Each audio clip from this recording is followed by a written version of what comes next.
Saudi Arabia says corruption probe detainees will face trial. Riyadh, Saudi Arabia. Saudi Arabia's newly established anti-corruption committee overseeing the arrests of top princes and officials said Monday that evidence of widespread corruption has been uncovered among influential officials and senior executives and that trials will soon be held, the first tacit government acknowledgement of the seniority of those under investigation. Skeptics of the sweep say it is punishing select figures in the country, some of whom were potential rivals or possible critics of Crown Prince Mohammed bin Salman, who heads the anti-corruption committee that was formed late Saturday shortly before the arrests.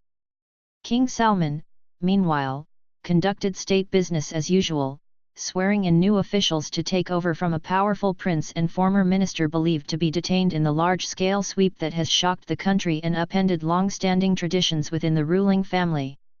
The official Saudi press agency released images of the king swearing in new National Guard Chief Prince Khalid bin Ayaf Al Mukran and new Economy and Planning Minister Mohammed Al Tawayiri.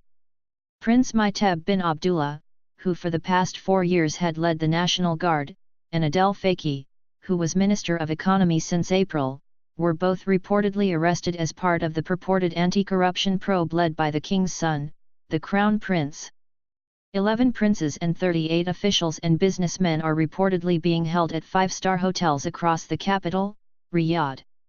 Attorney General Saud Al-Mojeb warned in a statement that trials will be held in a timely and open manner and that the probe is merely the start of a vital process to root out corruption. He said the arrests were made in order to ensure there was no flight from justice. A great deal of evidence has already been gathered, and detailed questioning has taken place, Al-Mojeb said. Member of the Anti-Corruption Committee, Khalid Al-Mehsan, described the investigations as a very difficult task when it involves influential officials and senior executives. He said preliminary investigations were happening over the past 3 years, leading up to the arrests. The evidence of transgressions and financial mismanagement uncovered recently points to widespread corruption in a number of cases, he said in a statement. The highest-profile royal caught in the sweep is Prince Al-Walid bin Talal, an outspoken billionaire royal with investments in Western companies. The company he chairs sought to reassure investors after its stock plunged following his arrest. Kingdom Holding Co. said in a statement Monday that it maintains the government's vote of confidence as it pursues its investment strategy and global business operations.